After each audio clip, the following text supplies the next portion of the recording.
Hi everyone, welcome back to my channel. I'm Nurse Quippy, aka Melissa. I have not made a video in many months, but I plan to do my very best to get back into it because that's really always been my intention. So hopefully I can stick with it. Anyways, if you're new to my channel, just a little bit of background. In June of 2023, I was diagnosed with stage 3 clear cell ovarian cancer. I had surgery in July and immediately started chemotherapy a few days after surgery. I had 6 rounds of the standard of care chemotherapy, and that was completed in middle of November 2023. And then I entered the surveillance period of cancer care.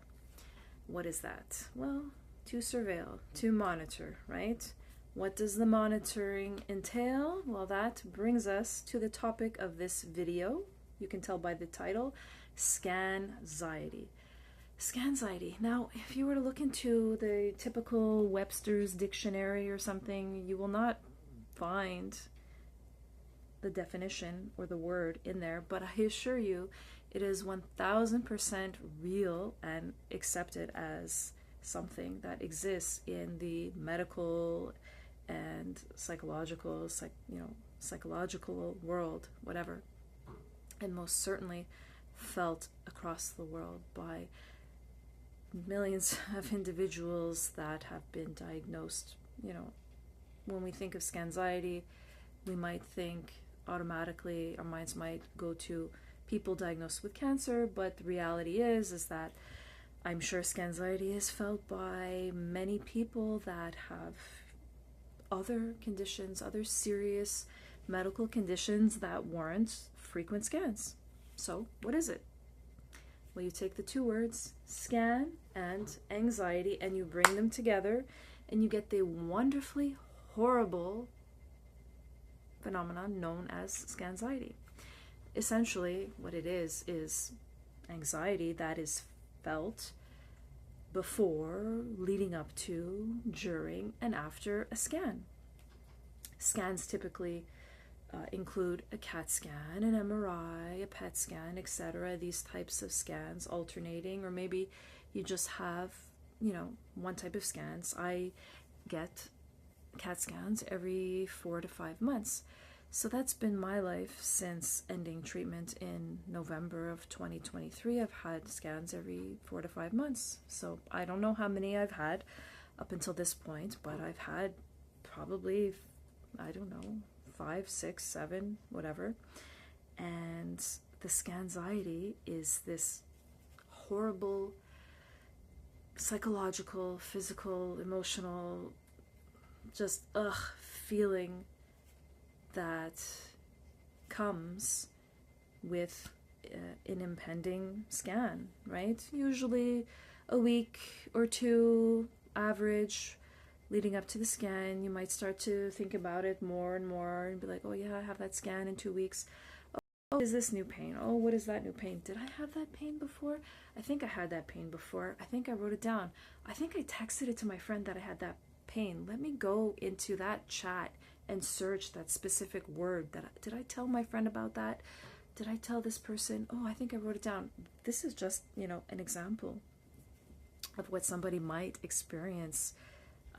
I know I've certainly done that.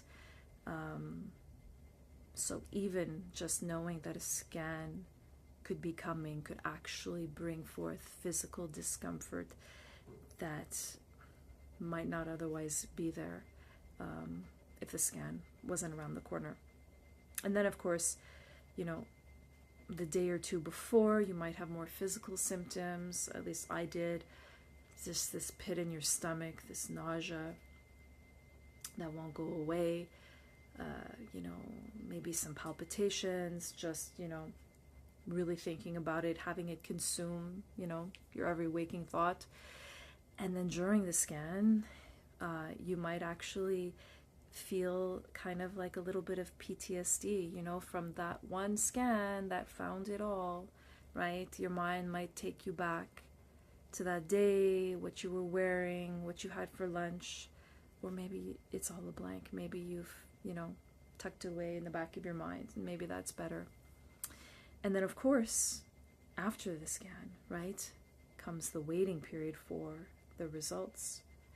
The learning curve for me was, it was a bit of a learning curve. I didn't figure out how to do things to make it easier on myself until probably after the first year. My mother likes to call me 20 times a day, so every time the phone would ring, I jolt. Felt like my heart was beating 275 beats per minute, until finally I got a little smarter and was like, hey, you know what, Mom, you're gonna get a special ringtone for yourself. So I programmed it to be some little la-di-da-di, fluffy, blah blah blah, peaceful little ringtone. So at least when I would hear that 20 times a day, I knew it was her, and then I'd have a special ringtone for whoever else. So that's how I dealt with it. Now, I'm sure, my experience is my experience, and I'm sure many people have experienced at least some of the things that I've listed, right? Obviously, we're all different and unique, and there's probably, some other things out there that people experience. I'd love to hear it in the comments if you feel like sharing some of your personal experiences with Scanxiety. It'd also be nice to know, like, what can we do to try and ease some of this? I mean, ironically, I had a scan 2 weeks ago, and I really actually didn't feel that much Scanxiety this time around. And for no particular reason whatsoever. I didn't do anything. I didn't go on some, meditation retreat. I didn't do anything different. Maybe I just tried to distract myself a little bit more. Maybe that helped. Maybe the fact that I think by now I kind of know my oncologist, and she always tells me that if she sees something on the scan, she'll get a hold of me within a few days, and she's adamant about that, and she's repeated that. So I guess if I don't get a call within the first few days, then it kind of eases my anxiety. But even before the scan, I didn't have that usual, build up. So that's a good topic for another video. Things to do to ease Scanxiety. I'm afraid it's here to stay though, because I have spoken with women that have probably survived cancer and have been cured and have been, cancer-free for over 10 years, and they still have their annual scan, and they still say, Melissa, you know what, I mean, even though it's been 10 years or if it's been 15 years, when I go in for that scan, there's just that little voice in the back of my mind, and that's normal. We're human, right? But yeah, any suggestions for how to combat Scanxiety? Maybe comment in the section down below. I'm tired. Sorry if I'm fumbling a few words, but yeah, I just wanted to start with that video today. So I'll see you guys in the next video. Have a good night. Bye.